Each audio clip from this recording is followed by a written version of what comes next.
En ce mois d'octobre, nous allons voir le 31 octobre 2024, comme chaque année, mais particulièrement cette année, la puissance diabolique d'Halloween bouleverser le monde, bouleverser les consciences et amener le goût à l'occultisme, au satanisme et à la sorcellerie. Tout cela a déjà été bien préparé.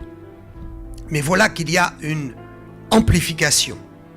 Le 1er et le 2 novembre, donc 31 octobre, suivi du 1er et 2 novembre, qui sera la fête des morts, consistera dans 3 jours, 72 heures d'accélération et d'intensification des puissances démoniaques.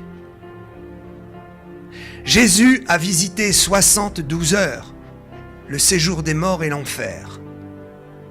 Et l'enfer a donné ses consignes à ses ambassadeurs, aux satanistes.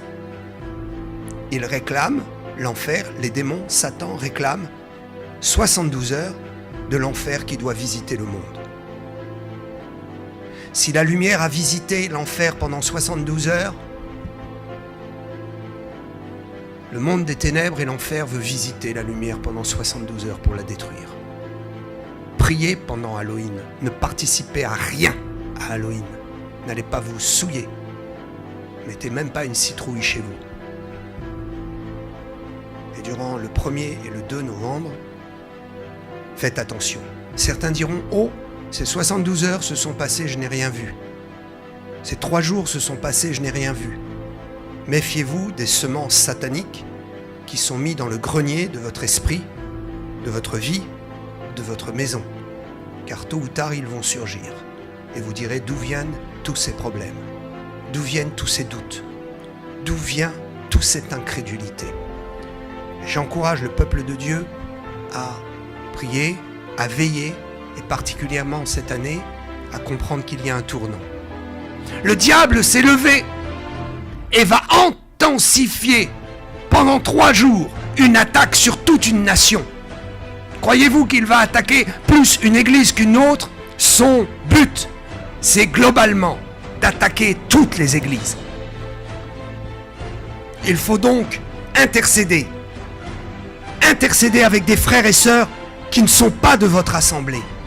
Intercéder avec des gens qui sont au bout de la France. Intercéder avec des gens qui n'ont plus d'église auprès de chez eux. Être en communion pour un seul cri. Jésus vient bientôt. Maranatha. Un seul cri commun. Non plus se déchirer, se jalouser. Non plus imiter l'autre. Ou se battre. Non plus prier pour avoir sa propre petite justice dans ses petits combats terrestres.